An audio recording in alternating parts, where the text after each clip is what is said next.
আসসালামু আলাইকুম প্রিয় শিক্ষার্থী বন্ধুরা, আমরা আজকে দেখব এক্সেলের মাধ্যমে মিনিমাম কিভাবে বের করতে হয়। এই যে যেমন আমরা একটা ফরম্যাট সাজালাম, ফরম্যাট সাজানোর পরে অনেক সময় আমাদের মিনিমাম বের করতে হয়, অর্থাৎ সর্বনিম্ন কত সংখ্যাটি ওই জায়গার মধ্যে রয়েছে। যদি কেউ চায় দেখার জন্য, ইন্টারভিউতে হোক বা যে কোনো কাজের ক্ষেত্রে হোক, যদি আপনি মিনিমাম বের করতে চান, সর্বনিম্ন কত সংখ্যা রয়েছে সেটা বের করতে চান, আজকে আমরা সেটা দেখাবো। যাই হোক, কথা না বাড়িয়ে আমরা আমাদের টিউটোরিয়াল শুরু করি। তো বন্ধুরা, প্রথমে আপনারা এই যে মিনিমামের যে এই রোগুলো রয়েছে, কলামগুলো রয়েছে, এখানে আপনারা আপনার কার্সর রাখবেন। রাখার পরে কিবোর্ড থেকে ইকুয়াল তুলবেন, তারপর MIN মিন তোলার পরে যে নিচে আছে এখানে আপনি ডবল ক্লিক করতে পারেন। তারপর বলতেছে নাম্বার 1, নাম্বার 2।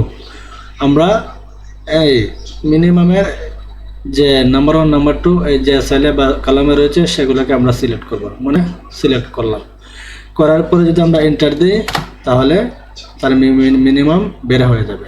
এরপরে আপনি এখানে রেখে মাউসটি ওই জায়গার মধ্যে ড্র্যাগ করে এভাবে ড্র্যাগ করে নিয়ে আসতে পারেন, অথবা এখানে ডবল ক্লিক করেও নিয়ে আসতে পারেন। এটা আমি আর আগে দেখিয়েছি, এটা একটা পদ্ধতি। এরপরে আপনারা ইচ্ছা করলে এখানে রাখার পরে আপনারা জীবনে যেতে পারেন, যাতে গিয়ে তারপরে এডিটে ক্লিক করবেন।